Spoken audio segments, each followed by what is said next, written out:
Hey y'all, it is Sam with MissionMonday.com bringing you your weekly missions to help make your school community a better place one week at a time. And I'm thinking about sportsmanship this week. The reason why I'm thinking about sportsmanship is I think there's some kind of big game going on today, this Sunday, as I'm recording this. I think it's where they play tackle football. And I'm watching all these personalities on the pregame, and it's really interesting to see how the egos. And it's got me thinking about sportsmanship a lot.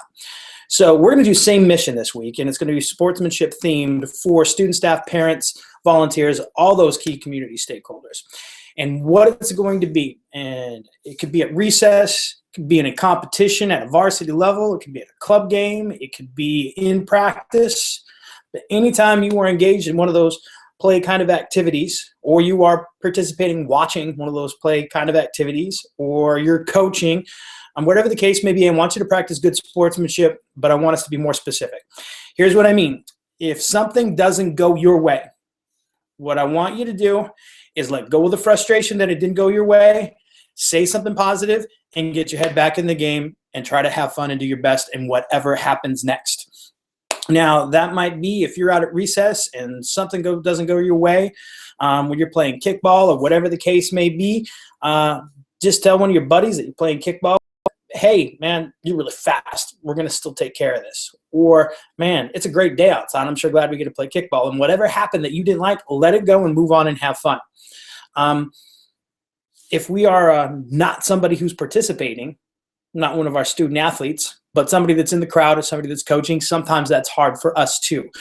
I want you, especially fans, make sure you do the same thing. When something doesn't go your way for your team, let go of that frustration, say something positive, and then move on and enjoy the rest of the game. Now, that's not always easy. And you know what?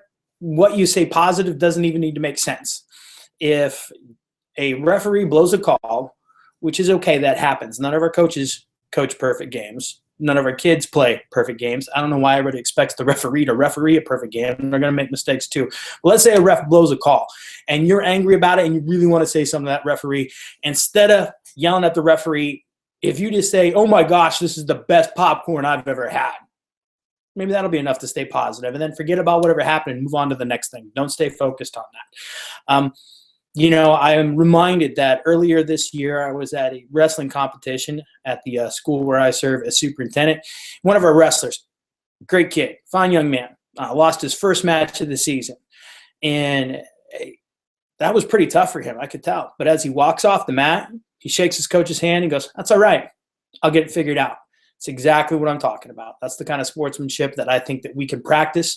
And it's not just saying being a good sport. It's a plan to be a good sport. So I think that's going to be huge when it comes to making your school community a better place one week at a time. Make sure you do that. As always, really appreciate you guys being focused on the missions, and we will see you next week.